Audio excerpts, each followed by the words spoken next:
Hola, ¿cómo están? Pues hoy vamos a tener otro capítulo más del Evangelio según Mateo. Vamos a ver el capítulo 9 y una pequeña parte del 10, a ver si nos da tiempo para poderlo ver, ¿sí? Les voy a poner lo que es la primera. Ahí está, ¿no? Evangelio según Mateo, capítulo 9 y 10, vamos a ver del 1 al 8, ¿sí? Ok, nada más me vuelvo a aparecer. Ahí está, ya, listo. Ok, pues entonces como les decía, vamos a ver un poquito de estos dos capítulos. Y pues lógicamente empezamos con Mateo, ¿sí? Y vamos a ver cómo Jesús pues realiza más milagros. También llama a Mateo precisamente, ¿sí? Y enfrenta a los fariseos y continúa su ministerio en Galilea, ¿sí? Vamos a ver ahí que el capítulo, si nos acordamos, el capítulo anterior habíamos visto ya unos milagros de demostración de que el rey tenía el poder para imponer los principios éticos que él había expuesto, ¿no?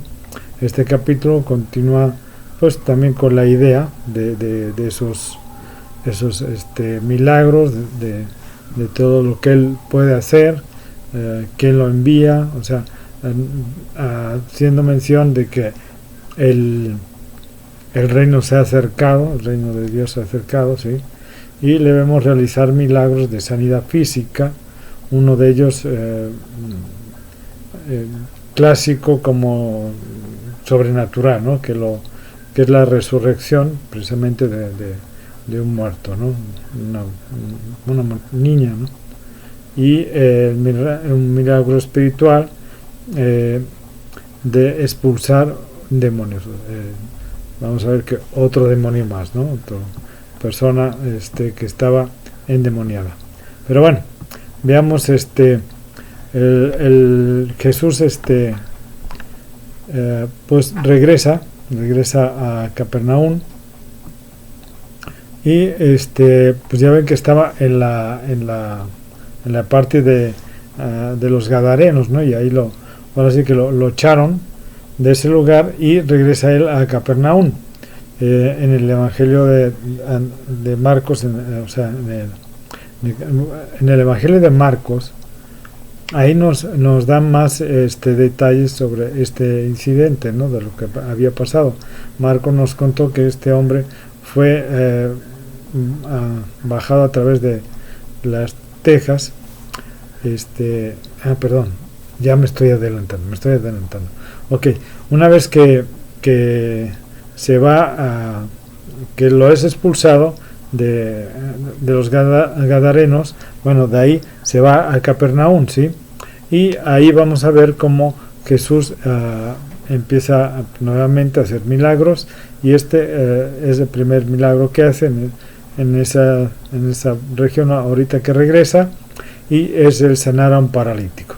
En Marcos precisamente vemos cómo ahí menciona mucho más a detalle acerca de lo que había pasado, ¿sí? Acerca de este paralítico. Según esto, abran un hoyo arriba en el techo de palma y por ahí lo bajan para que Jesús lo pueda sanar, ¿sí?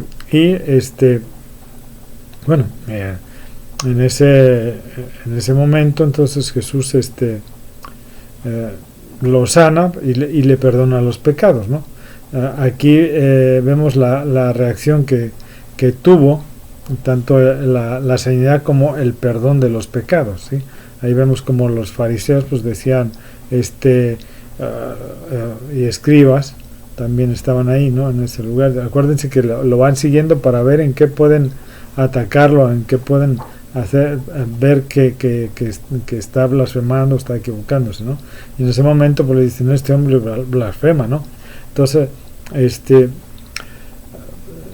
los escribas opinan que el Señor no era, pues no era capaz de hacer que aquel hombre pudiera caminar, ¿no? Entonces, conociendo los pensamientos que tenían en ese momento ellos en sus mentes, ¿sí? Jesús les dice, bueno, ¿qué es más fácil, ¿no? Decirle a esta persona que sus pecados han sido perdonados, o decirle, levántate, toma tus cosas y vete, ¿sí? Entonces ellos pues aunque no respondieron considerando que lo uno era tan importante como lo otro realmente, ¿sí? Entonces no querían tampoco dar el reconocimiento de que había hecho el milagro y que podía perdonar los pecados, ¿no? Pues como no querían darle ese reconocimiento, mejor no dicen nada, ¿sí? Entonces cuando el paralítico pues se levanta, ¿sí? Queda demostrado que aquel que lo había hecho caminar era el que también le podía perdonar en ese momento pues, sus pecados, ¿sí? Entonces empieza ahí la controversia entre los que pues fariseos y los escribas, ¿no? En contra de él. Desde ahí ya empezó. En este capítulo vemos cómo van subiendo de tono las cosas, ¿no? Entonces vemos que posteriormente de que hace este milagro, Jesús se va de ahí y vio a un hombre que estaba sentado en la oficina de los tributos. Acuérdense, los que cobraban los tributos, ¿no? De los impuestos a los judíos, ¿no? Que por eso eran tan odiados. Y entonces esta persona pues se llamaba Mateo o Leví, ¿sí? Esto ya lo habíamos visto al principio del curso, cuando vimos la introducción, vimos todo acerca de Mateo, ¿sí? Entonces pues Mateo modesta y brevemente nos menciona, ¿no? cómo Jesús lo llama, y con esto pues es la única parte de todo el capítulo, de todo el evangelio, donde menciona una pequeña parte así de que cómo él fue llamado, ¿no? Realmente en Lucas, por ejemplo, en 5:27 y al 29 se nos dice que Mateo celebró un gran banquete para Jesús, ¿no? Y evidentemente pues el incidente que tuvo lugar posteriormente, o más bien dentro de lo que era esta comida en honor a Jesús, Mateo había invitado pues también a mucha gente conocida de él, ¿no? Lógicamente, a sus amigos que eran también recaudadores de impuestos, y a esta fiesta, y gente que realmente pues podemos decir que para los levitas, o sea, para los fariseos, los escribas, pues eran gente que era pecadora, ¿no? Entonces, porque eran gente muy odiada, acuérdense.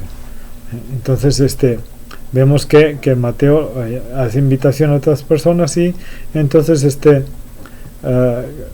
mientras Jesús estaba sentado, pues los fariseos decían, pues, ¿cómo es que puede sentarse y comer con estas personas, ¿no? Si son pecadores, cobradores de impuestos, gente odiada por el pueblo, ¿no? Entonces creían que los fariseos, lógico, creían que no debería de haber sentado a comer con ellos, ¿no? Entonces muchos como ellos actualmente pues piensan igual, ¿no? O sea, de la misma manera, olvidando que los invitados a aquel banquete, igual que muchas personas, pues necesitan, tanto en aquel entonces como ahorita, ¿no? Necesitan a Cristo, ¿sí? Que Cristo las alcance, que las transforme, ¿sí? Entonces, Mateo invita a sus amigos para que también Jesús pueda alcanzar a estas personas, ¿sí? Y pueda transformarlas. Jesús escucha esto, ¿sí? que están diciendo los fariseos, y entonces les dice, no, pues, o sea, los que están sanos, pues ¿para qué necesitan un médico? ¿Para qué, no? O sea, sino los que están enfermos son los que necesitan un doctor. Yo a ese vino, ¿no? Vine a sanar a los enfermos, ¿sí? Entonces Jesús, recordemos que ya hemos dicho muchas veces que Jesús es el gran médico, ¿no? Y ha venido a sanar el problema básico de la humanidad, que es el pecado. Mateo, acuérdense que cuando están ahí en la discusión esta, Jesús les dice, más bien, id, o sea, váyanse, y aprendan qué significa misericordia quiero y no sacrificios, porque he venido a llamar a los justos, no he venido a llamar a los justos, sino a pecadores. Bueno, esto Mateo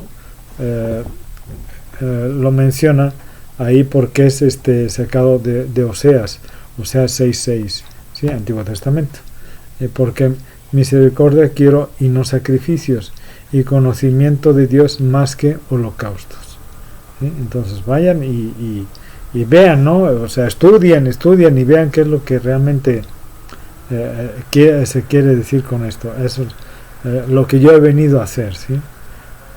Cuando Jesús pronuncia pues, estos versículos, ¿sí? Aquellas palabras, pues, pudo pues haber incluido ahí pues a los fariseos, ¿sí? Porque era gente pecadora también, pero pues también podemos decir que también nos incluyó a todos nosotros, ¿no? Porque estamos ahí, porque somos pecadores también, ¿no? Porque como bien dijo el apóstol Pablo en su carta a los Romanos 3:23, ¿sí? Por cuanto todos pecaron y no alcanzaron la gloria de Dios, porque todos somos destituidos de la gloria de Dios, ¿sí? A ver, vamos a avanzar. Ahí está. ¿De acuerdo? Ok. Ahí vemos también que aparecen los discípulos de Juan el Bautista, ¿sí? Y habían estado pues siguiéndole en cierta forma, observando cómo trataba él a sus discípulos, y entonces después de todo lo que algunos de estos últimos habían sido, ¿no? En particular pues discípulos, algunos habían sido discípulos de Juan, ¿y se acuerdan? Entonces como fue a Andrés y Felipe, ¿sí se acuerdan? Que esto lo vimos en unos capítulos anteriores, y entonces ellos señalan que pues que realmente ellos no hacían ayuno, ¿no? Que nosotros con Juan hacíamos ayuno, pero ustedes los discípulos no hacen ayuno, ¿no? Entonces Jesús, como hemos ya señalado anteriormente, Juan fue un profeta que surgió empieza en el Antiguo Testamento, ¿sí? Y se introdujo en los tiempos del Nuevo Testamento, ¿sí?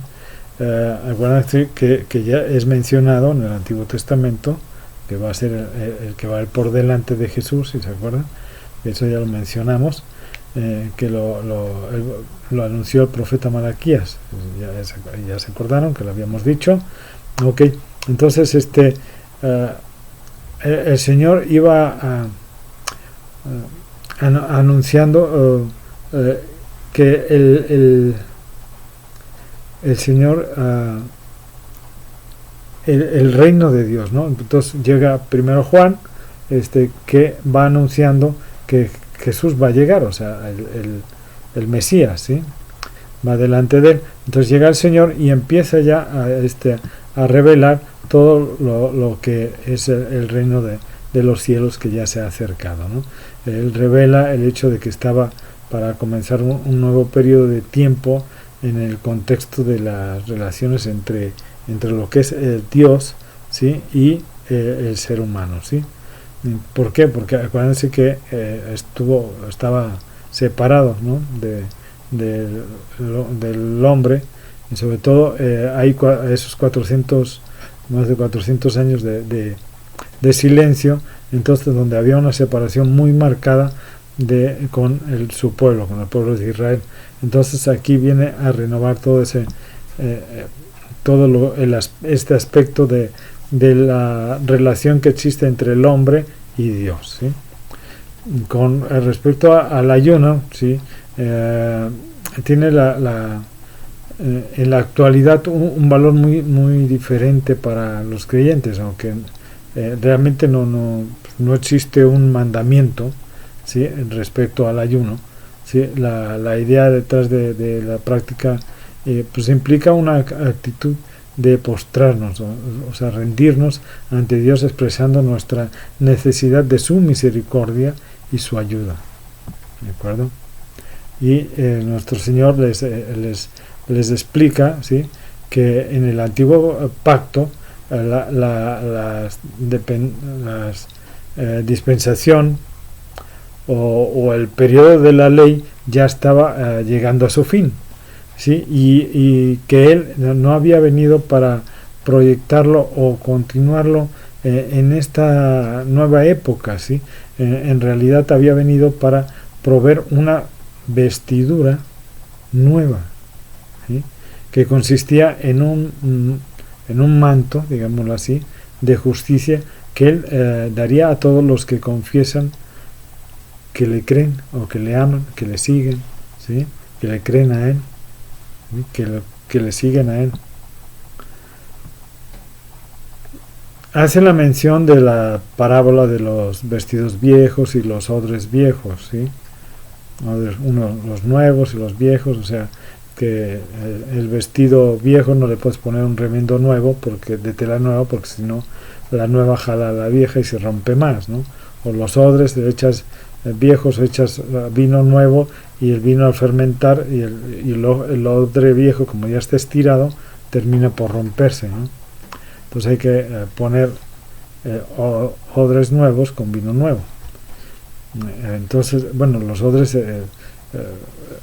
realmente eran hechos de animales, ¿no? En aquella época, ahorita no existe eso, ¿no? Pero sí, eran hechos de animales y se dilataban, ¿no?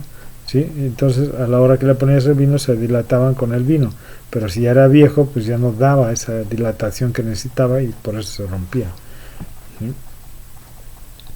Entonces el Señor quería decir que no había venido precisamente para colocar remiendos sobre ropas gastadas, ¿no? Sobre ya cosas viejas, sino para presentar una vestidura nueva, completamente nueva, ¿sí?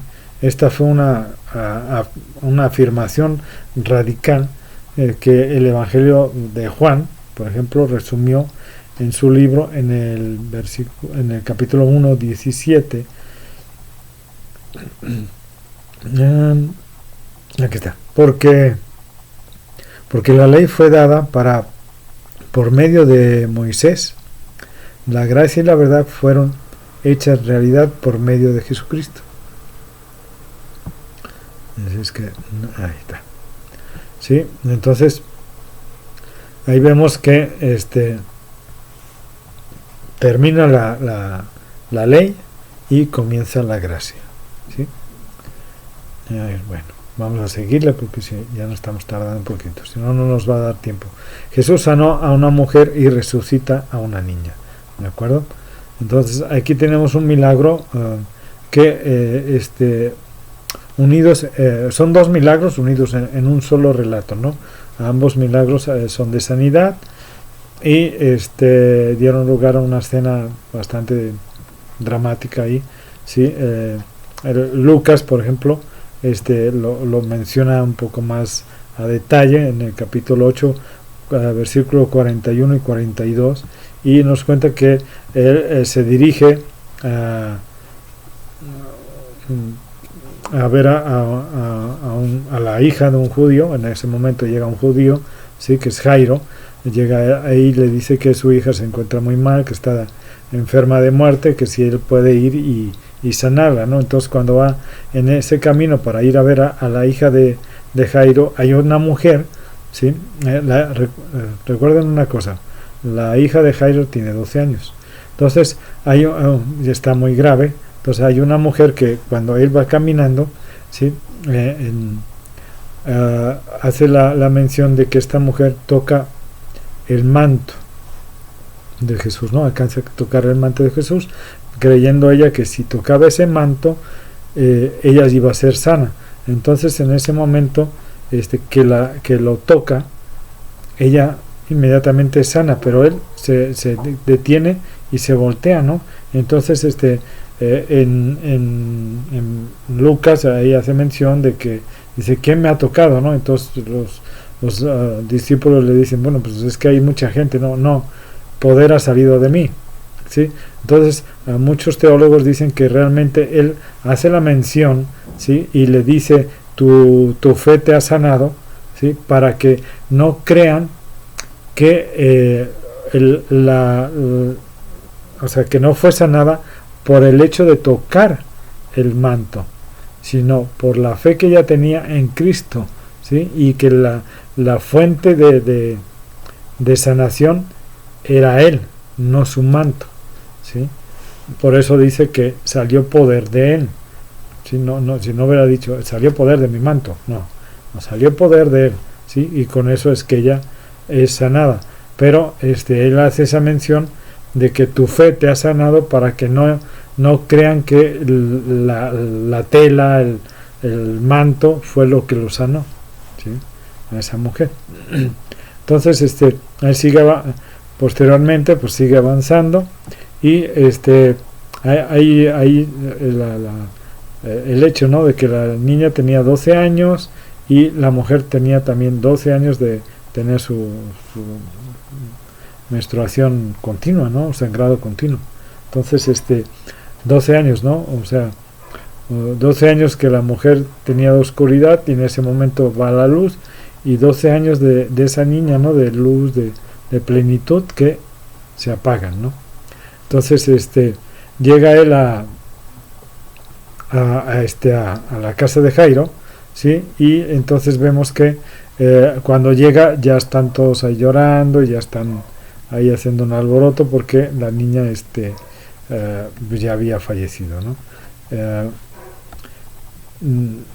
Efectivamente Lucas nos da mucho más detalles acerca de esta sanación, pero bueno, aquí en Mateo nos comenta que Jesús pide que se vayan todos, porque les dice que la niña no está muerta, está dormida, entonces todos se burlan de él, ¿no? Todos los corre a todos, lo hace que se vayan todos, y entonces toca a la niña, ¿sí? Con su mano la toca, le dice despierta, y entonces la niña se para y vuelve a la vida, ¿de acuerdo? Se resucita. Esto fue pues la primera resurrección de un muerto registrado en los evangelios, ¿sí? Y nada más hay 3 casos realmente notables, ¿no? Que eso los vamos a ver posteriormente, pero este es el primero, ¿sí? El método para resucitar Jesús a estas personas, a los 3, es hablar directamente con ellos, ¿no? O sea, niña, despierta, párate, ¿no? Y ya se despierta.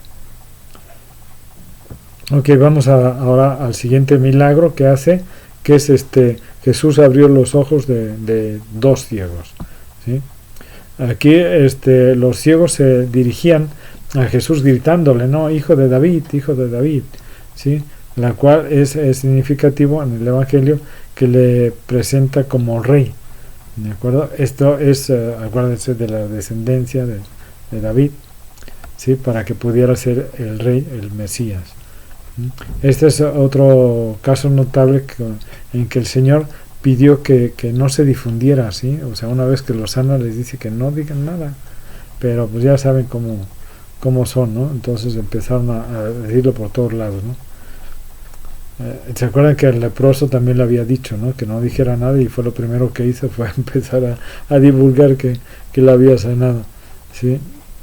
Entonces, lógicamente Jesús, me imagino que quería él pues evitar que la muchedumbre se abalanzara hacia él, ¿no? Para que pudieran ser sanados física y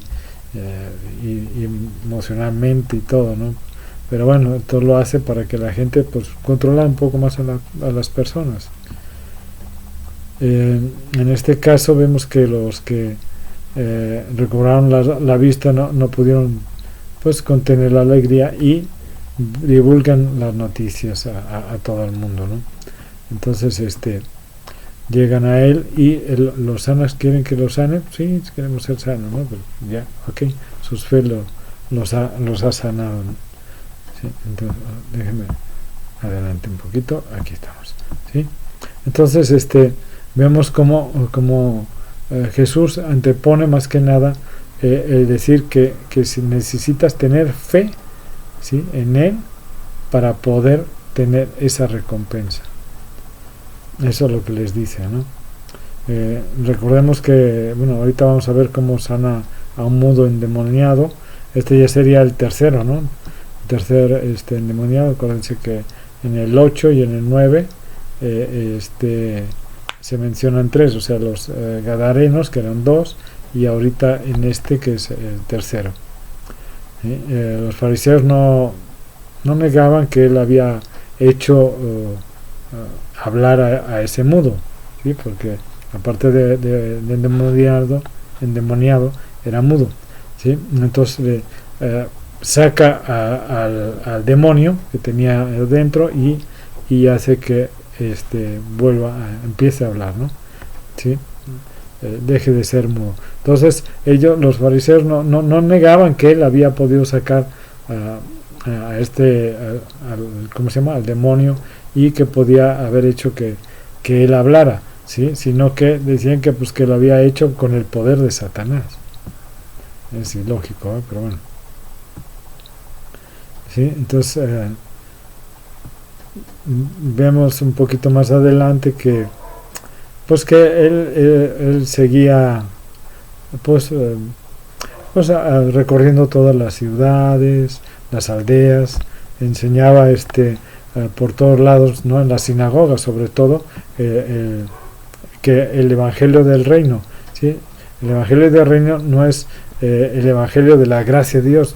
Esto no significa que haya dos evangelios, no, hay un solo evangelio, pero en él hay muchas facetas. El evangelio del reino era el anuncio de que el reino de los cielos se había acercado y que había que prepararse para recibir al rey, ¿no? Al rey. Se requería una condición del corazón que aceptase y siguiera al rey, que después iba a ser crucificado en una cruz. La frase sanando toda dolencia y enfermedad pues nos explica una y otra vez que en aquella época miles de personas fueron sanadas, ¿sí? Por ese motivo sus enemigos nunca cuestionaron el hecho de que él realmente hacía milagros, ¿sí? Porque era realmente evidente. El Señor es ese gran médico, ¿sí? Ya lo mencioné, y yo creo que puede sanar tanto en aquella época como hoy, tal como lo hizo en aquel tiempo, ¿no? Igual, yo creo que sí, ¿no? También pues el Señor no está limitado, no podemos darle limitaciones, ¿sí? Podemos confiar en Él y tratar nuestro caso de acuerdo con su perfecta voluntad, y tenemos que darle el mérito y honrar, ¿sí?, cualquiera que sea su resultado, ¿sí? Ya en el versículo 36 y 38, bueno, él hace mención de que veo las multitudes, ¿sí?, y que todos estaban como ovejas sin pastor, ¿sí? Estas palabras contienen un notable sentimiento de compasión, ¿no? Los reyes, gobernantes, ideales que Dios escogió fueron pastores, ¿sí? Antes de dirigir al pueblo de Dios, ¿sí? Al pueblo de Israel. Cuando oramos que el Señor impulse a los obreros para que vayan a recoger la cosecha o la mies, ¿sí?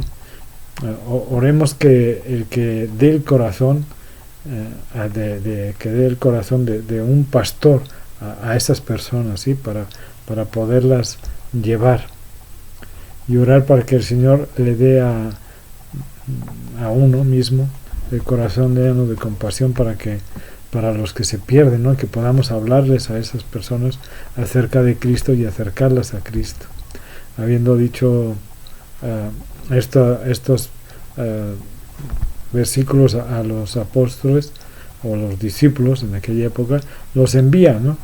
Ahí ya es cuando sale apóstoles, ¿no? Enviados. Cuando vemos esto, vamos a ver ya un poquito ahorita acerca de Mateo 10, del 1 al 8, ¿sí? Pero cuando el Señor les pidió a sus discípulos que orasen para que hubieran obreros, les envió a recoger a la cosecha a ellos mismos. O sea, no les dijo oren para que otros vengan, no, oren y vayan. Eso es un detalle bastante interesante. Y un anciano pastor, esto me gustó, un anciano pastor de una iglesia solía decir: cuando un hombre ore para una cosecha de maíz, el Señor espera que diga amén con una azada en la mano, ¿sí? O sea, ya listo para cosechar. Siempre he creído que no deberíamos orar por algo a menos que también estemos dispuestos a hacerlo, ¿sí? Ok, pero vamos a Mateo 10, ¿sí? Ok, vamos, sí, aún tenemos un poquito de tiempo. Jesús encarga a los 12 apóstoles que vayan a la nación de Israel y prediquen el evangelio del reino. Este capítulo pues continúa un poquito la tendencia que hemos observado en los movimientos y acciones del Señor, habiendo anunciado el principio los principios éticos, como dije al principio del 9, ¿sí? O sea, los mencionó precisamente en el monte, ¿no? En el sermón del monte, y demostró su poder para hacer milagros, ¿sí? Y fueron 12 milagros en total hasta ahorita, ¿sí? En este pasaje encargó a los 12 apóstoles que fuesen a la nación de Israel y predicaran el evangelio del reino, sin pasar por los gentiles ni los samaritanos. Aquellos hombres tenían que ir no meramente como precursores. Nuestro Señor les dio el poder, ¿sí? de llevar a cabo milagros, curaciones, incluso sacar demonios, resucitar a los muertos, ¿sí? Entonces en este momento vemos el momento en que hace el cambio, ¿no? El cambio de discípulos a ser apóstoles, o sea, delegados, enviados, ¿sí? Al entrar en este capítulo, recuerden que las sectas religiosas que han acudido a este capítulo buscan pues autoridad para un ministerio o conducta en particular. Es que las instrucciones para el cristiano no se encuentran en este capítulo, ¿no? ¿Sí? Pero tenemos que considerar las instrucciones aquí presentadas a la luz de las circunstancias y condiciones bajo las cuales fueron dadas, ¿sí? Para poder interpretar correctamente lo que ahí sucedió, ¿sí? Los 12 fueron comisionados y nombrados, ¿sí? Como ya hemos dicho, el poder que les dio era como pues, las credenciales mismas que tenía Jesucristo, pero para que fueran mostradas delante de Israel. Los profetas del Antiguo Testamento habían dicho que estas serían las credenciales que presentaría el Mesías, ¿sí? Habiéndoles concedido ese poder y no eran más discípulos sino apóstoles. Ya a partir de ahorita ya son apóstoles, ¿sí? Ahora veamos ahí les menciono precisamente quiénes son los que fueron enviados, ¿no? Simón, llamado Pedro, Andrés su hermano, Jacobo hijo de Zebedeo, Juan su hermano, Felipe, Bartolomé, Tomás, Mateo el recaudador de impuestos, que es el autor de este evangelio, Jacobo, hijo de Alfeo, Tadeo, Simón el cananita y Judas Iscariote, el que traicionó a Jesús, ¿sí? Ahora veamos un poquito aquí el método que ellos estaban usando.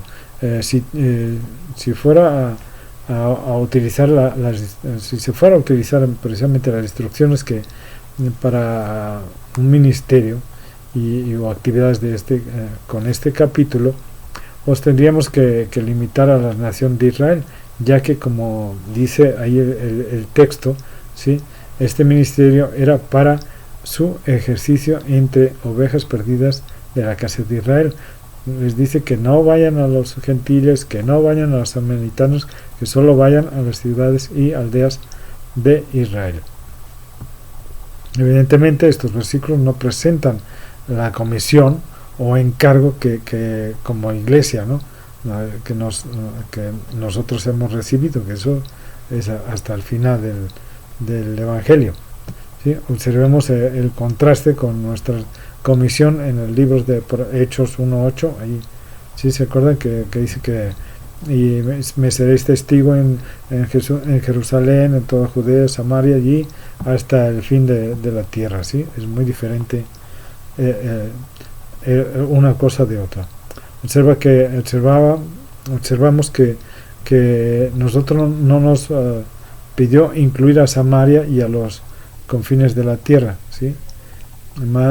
Mientras que Jesús advierte que este capítulo a los 12 apóstoles que se mantuvieron fuera de esas partes, ¿sí? Y en cambio nosotros no, a nosotros sí nos dice que vayamos a esas partes, ¿sí? Entonces y como podía les dice que vayan a las ovejas y que perdidas de Israel, ¿no? Y que les enseñen que el reino de los cielos se ha acercado, ¿no? Dice, y cuando vayáis predicad diciendo el reino de los cielos se ha acercado. ¿Y cómo es que se ha acercado tanto, no? Pues se había acercado en la persona del Rey, o sea, de Jesucristo, ¿sí? Que estaba en medio de nosotros, en medio de ellos, más bien, perdón. Hubo un momento en la historia en que se difundió un sentimiento de optimismo por todo el mundo cristiano. Todos los principios, denominaciones, grupos cristianos asumieron la magna tarea, ¿no? De construir el reino de los cielos en la tierra. Cada movimiento pensó que tenía un acuerdo con Dios para poder lograr este propósito. Por supuesto, la Iglesia nunca ha sido llamada a construir un reino, la verdad, ¿sí? La Iglesia es un cuerpo, un organismo llamado de todo el mundo para revelar a Cristo, ¿sí? Y proclamar su evangelio por toda la tierra. El tema del reino no es asunto nuestro. El reino de los cielos está dentro de nosotros, ¿sí? Cuando recibimos a Cristo en nuestras vidas. Es cuando ese reino entra en nosotros y nosotros formamos parte de ese reino. Jesucristo envía a los 12 con las mismas credenciales que él, ¿sí? Yo insisto en que si alguien considera que puede ejercer uno de estos ministerios mencionados en el último versículo, debería estar capacitado pues para ejercer todos los que ahí se citan, ¿sí? Ahí se los puse, ¿no? Sanad enfermos y todo esto, ¿sí? Y observemos que se incluye la resurrección de los muertos. Obviamente lo mismo, la misión de realizar estos milagros fue aplicada a una época y a una circunstancia concreta en que fue comentada, ¿sí? No podemos sacarlo de contexto y meterlo en otras circunstancias, en otro momento. No, fue exactamente para lo que se había usado en ese momento y con ese contexto que se estaba y circunstancias que se estaban realizando en ese momento. Entonces, bueno, pues hasta aquí llegamos con esta parte de Mateo 10, del 1 al 8, ¿sí? Me gustó porque empecé a verlo y me gustó, ¿no? Entonces preferí de una vez entrar un poquito en esto, aunque nos alargamos un poquitito más, pero creo que valía la pena, ¿sí? Para que vean cómo el contexto que hay de una cosa y de otra, que son muy, muy diferentes, ¿sí? Entonces, bueno, hermanos, que Dios los bendiga y pues los espero la próxima semana. Hasta luego.